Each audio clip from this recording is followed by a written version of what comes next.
Hey guys, what's up? What's happening? How's it going? I know last night I said I wasn't gonna have a video tonight because I had other errands and running to do. Just so happens I was able to get that stuff done quickly enough and able to come home and kind of show you what I found. This is what I was talking about. I don't even know where it's at. Right there it is.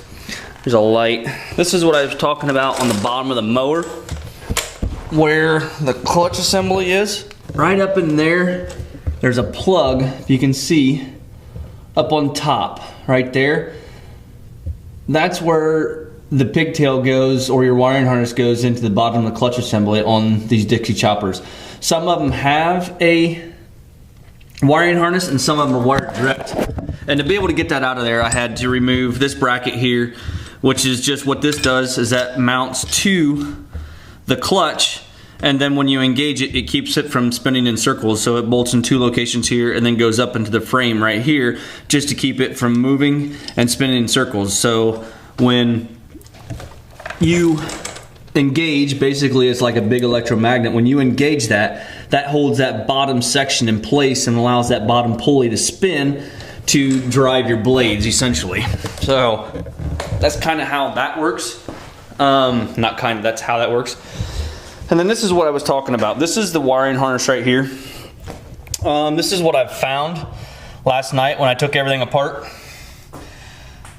When I was feeling up in there, like I said, I had power to the end of the pigtail, which plugs in here.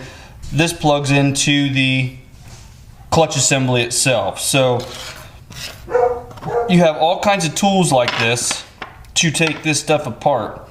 This one was actually broke off inside there, and it allowed that to melt and get hot, and just melted this edge just a little bit, which is fine. This plug is still good. I just had this in here like this so I know which way the corresponding they go. I'm gonna go ahead and change both of them. I know the hot, your red, goes right here on the clip side, so I'll just remember that. And basically how these work is you have different styles. Now I don't have the exact style to take these out, but if you even have just a small screwdriver, you can slip it in there and just pry up just a little bit, and these pull right out just like that.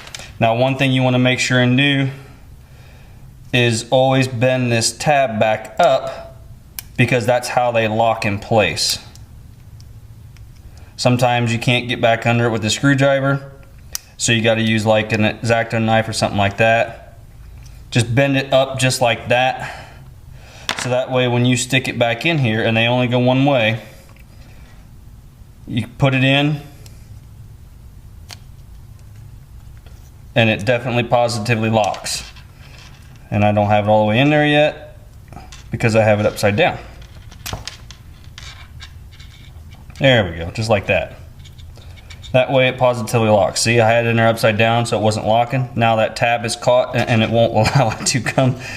Well, bad representation.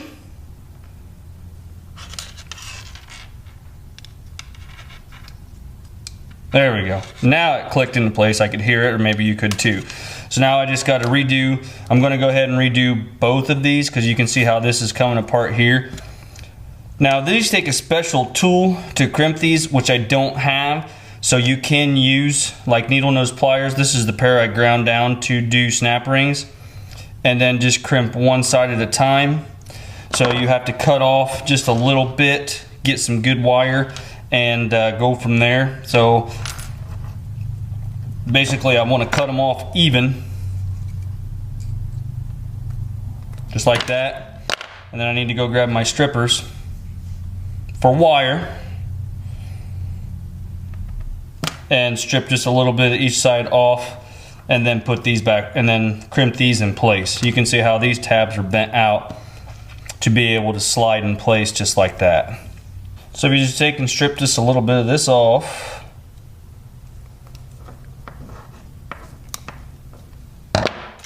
you can take and crimp both of these on there. Now the way this works is your front one is for your wire, your back one is for your coating.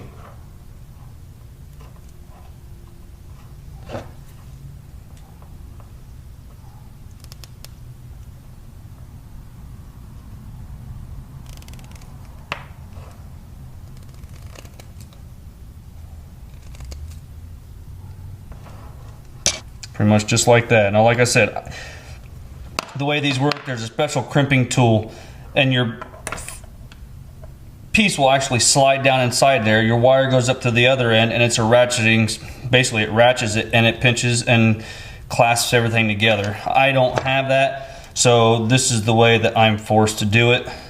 I just have never purchased that tool. I get by just fine doing it this way, and my crimps are fairly tight, just as tight as the factory ones for the most part. You can see right there, it's a nice solid tight crimp. And I'll do the same thing with the ground, and that one is done. Now this is in pretty sad shape. You can see how that's pretty worn and tattered. I'm gonna wrap this in electrical tape,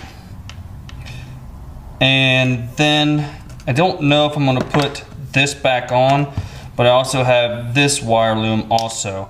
I'll probably do a double, might put this back on and see if this will go over it. I'm not really certain. It's decided to go ahead and use this plastic loom. This one is just in 2x shape. They actually make a tape that is this same material right here. I just don't have any of it. Then after that's done, the only thing you need to do is take and slide your wires. Just make sure and get them in the right place. Back in your plugs.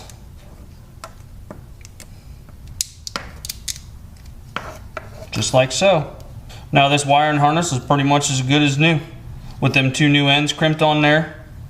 This side was in pretty good shape, so I didn't do that.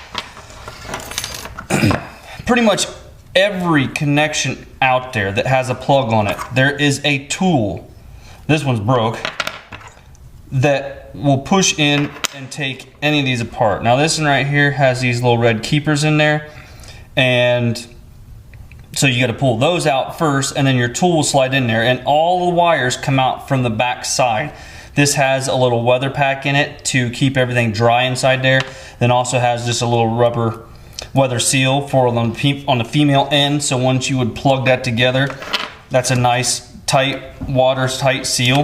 So like I said, every single plug like this out there does come apart, and you are able to buy any of these ends and replace it. So that's just a quick little tip as far as wiring. Now I'm gonna go ahead and get this all, I'm gonna go ahead and wrap tape around this too. And then this, after this plugs into the bottom on the clutch, it was zip tied in a couple of places and goes up and through the frame and then plugs in up there. And that's pretty much the only reason why it has this coating on there, is for so it can plug in, or I'm sorry, so it can be protected as it goes up and through the frame. So just a quick tip as far as doing that and getting that put together. I don't know when I learned that. I think actually I stumbled upon it on accident one day and figured out how they come apart, and then I got online and started ordering different tools and stuff like that as far as putting that stuff back together. On my Harley, I had a Sportster, which was, it was a Nightster. It was a 1200, not 1200 custom, it was a 1200 Nightster, and I didn't like the key switch on it. So I went to the Harley dealer and purchased the switch for a V-rod, or the night rod, and I fabricated the factory bracket and flipped it around and put that on there, and then was able to take and buy all the connections that I needed and built a plug from Harley Davidson, because they sold all the connections. So from Harley I bought all the components I needed and built the plug with the wiring, with the wires that was left there from the original ignition. So like I said, any of this stuff can be made. Just like, I just rebuilt and made this pigtail here for the clutch assembly. Hopefully it works. I'm pretty certain it'll work. So I'll just get that put back together and make sure everything's good to go. That way he can have this mower back tomorrow. So anyway, I just wanted to show you that. And also tomorrow, midnight, last night, if you guys want free stickers to help support the channel, the only thing you need to do is go to my Instagram right here on the screen. DM me your address. DM means direct message. If you guys are new to Instagram, that is up there in your upper right hand corner where the little, looks like a paper airplane. Click on that.